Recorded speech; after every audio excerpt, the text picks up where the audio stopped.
فَأَخَذَتْهُ ثَمَرٌ فَقَالَ لِصَاحِبِهِ وَهُوَ يُحَاوِرُهُ أَنَا أَكْثَرُ مِنْكَ مَالًا وَأَعَزُّ نَفَرًا۔ اس مالدار شخص نے اپنے مومن دوست سے کہا کہ دیکھو،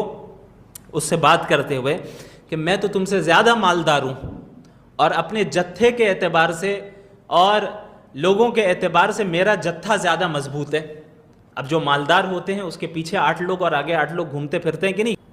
تو اسے اس پر بھی غرور ہوتا ہے کہ بھائی کوئی میری جوتیاں سیدھی کر رہا ہے، کوئی میری کار کا دروازہ کھول رہا ہے، کوئی دھوپ میں مجھے امبریلا لے کر کھڑا ہے، کوئی میرے لیے پانی لا رہا ہے، کوئی مجھے باس کہہ رہا ہے، کوئی میرے سامنے ہاتھ باندھ کر آفس میں کھڑا ہے۔ تو یہ ایک غرور اور تکبر اس سے الگ آتا ہے۔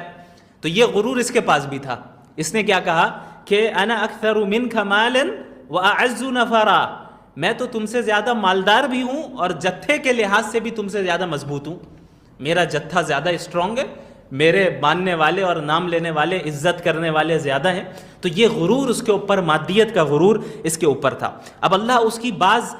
سائیکولوجی کو بیان کر رہے ہیں، جو اس کی سائیکولوجیکل کیفیت تھی اس متکبر شخص کی اور اس کافر شخص کی، جو عموماً ان لوگوں کی ہو جاتی ہے جو اس طرح کے غرور میں اور لگژریس لائف میں اپنے آپ کو بالکل انوالو کر چکے ہوتے ہیں اور اسے ہی سب کچھ سمجھتے ہیں۔ اللہ نے فرمایا وَدَخَلَ جَنَّتَهُ،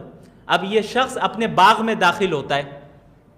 اور وَهُوَ ظَالِمٌ لِنَفْسِهِ، اس حال میں کہ وہ اپنے نفس پر ظلم کر رہا ہے، چونکہ اس کے اندر غرور ہے، اس کے اندر تکبر ہے، اس کے نظریات صحیح نہیں ہیں، اس کی آئیڈیالوجیز صحیح نہیں ہیں، اس کے بلیف صحیح نہیں ہیں، اس کے افکار اور عقائد صحیح نہیں ہیں، لہٰذا وہ اپنے نفس پر ظلم کرنے والا ہے۔ تو داخل ہو کے کیا کہتا ہے، قَالَ مَا أَظُنُّ أَن تَبِيدَ هَٰذِهِ أَبَدًا، میرا یہ گمان نہیں ہے کہ اتنی بڑی یہ جو نعمتیں مجھے حاصل ہے کبھی ختم ہوں گی،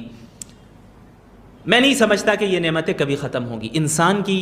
یہ فطرت رہی ہے کہ انسان ایک حالت کو دوسری حالت پر قیاس کرتا ہے۔ اب وہ ایسی سچویشن میں اس وقت تھا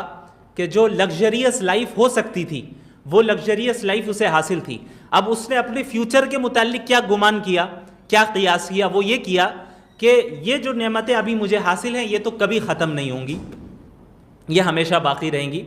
اور ارباب حکومت کا بھی یہی معاملہ رہتا ہے، جس کے پاس حکومت آ جائے وہ سمجھتا ہے اب حکومت ختم نہیں ہوگی، یا میں ہونے نہیں دوں گا، یا فیوچر میں میں ایسی حالت میں منتقل ہوں گا جو میرے ماضی سے بہتر ہوگی۔ حالانکہ انسان اپنے فیوچر کے متعلق کوئی گارنٹی نہیں لے سکتا، ہو سکتا ہے آج خوشحال ہو، کل اچانک غریب ہو جائے، ہو سکتا ہے آج غریب ہو کل اچانک خوشحال ہو جائے،